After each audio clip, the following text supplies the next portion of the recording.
早晨啊，又係我莊師傅。咁今日想同大家講嘅咧，就係關於一個叫做圓肩，或者啲人叫做星星咁樣縮咗埋去，身咁樣向前縮咗嘅。咁呢個圓肩咧，其實係咩原因導致咧？大部分人個圓肩嘅原因咧，都唔係因為個背脊呢一個問題嘅，大部分都因為肌肉個分佈問題、肌肉量個分佈問題。咁當你有冇留意下啲大隻佬咧？有啲大隻佬係咁樣縮埋噶嘛？咁點解咧？因為佢操練嘅時候咧，不斷去練，係練咗前邊同埋上邊嘅肌肉，而忽略咗。我揾下 Peter 姐幫下手先，忽略咗甲骨呢一邊嘅肌肉嘅鍛鍊啊。當佢唔鍛鍊甲骨側邊呢一組嘅肌肉咧，咁佢個膊頭點解會往前旋咧？因為我哋了解嘅頭嗰關節啦，呢個膊頭呢個肩部嘅關節就身體就係呢個骨啦，跟住然後附咗一嚿骨上去。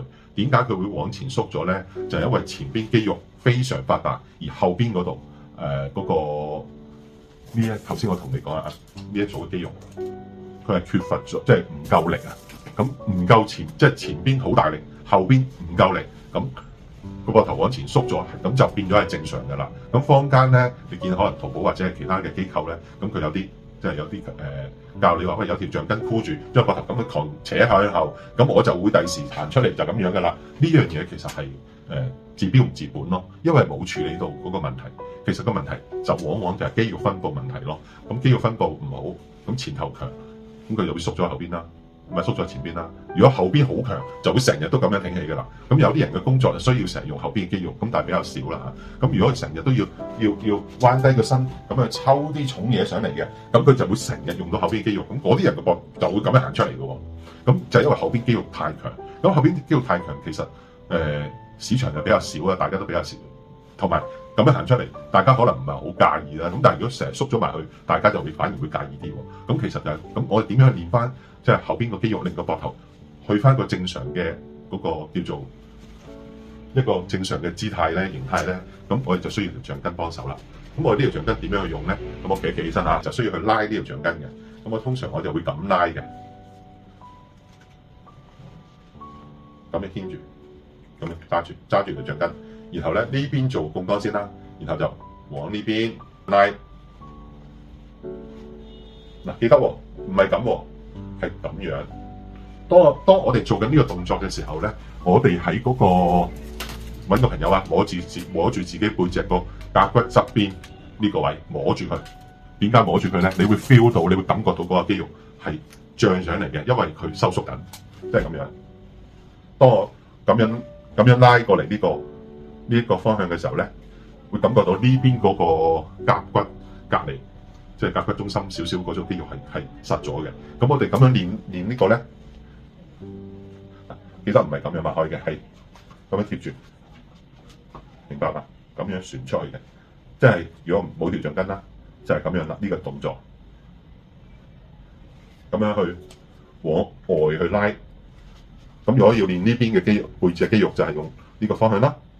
呢邊係槓桿啦，呢個槓桿手就唔喐嘅，然後就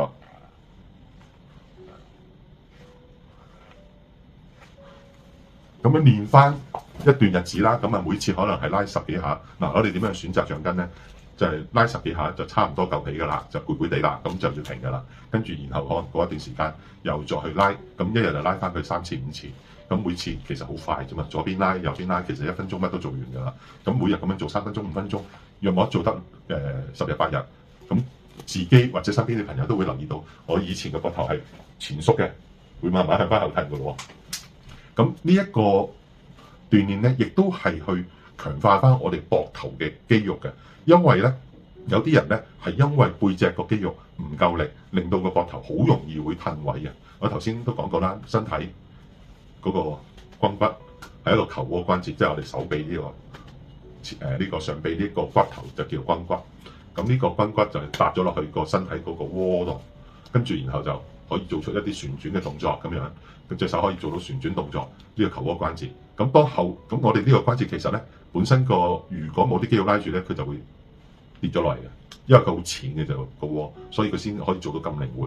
咁而呢一個窩同埋呢一嚿骨頭，咁佢哋就純粹係靠肌肉拉住嘅。咁肌肉拉住，我哋前邊會經常用上邊呢個位亦都會經常用，但後邊嗰組好少用，所以我哋就要練翻呢個，等個關節咧穩定啲，冇咁容易褪位咯。如果唔係就有啲人因為每次拎完重嘢，佢手都會痹啊，都會痛啊，跟住過嚟同我講話，師傅，我今日又舐咗嘢啦，話咩事啊？我琴日咧抽完2包米之後咧，隻手咧今日冇晒力喎，舉唔起喎，咁樣舉得起嘅，但係好似肩周炎咁樣，我喐唔到喎，咁其實就係佢個位褪咗咯。咁啊，當然我幫佢拱翻上去啦嚇，咁佢就會冇事啦嚇。咁所以我哋要記住啦，我哋呢個圓肩其實往往唔係因為嗰個骨頭有錯位，而係因為個肌肉分佈唔均勻嚇。好多謝各位啊！如果有問題，歡迎聯絡我。OK，多謝。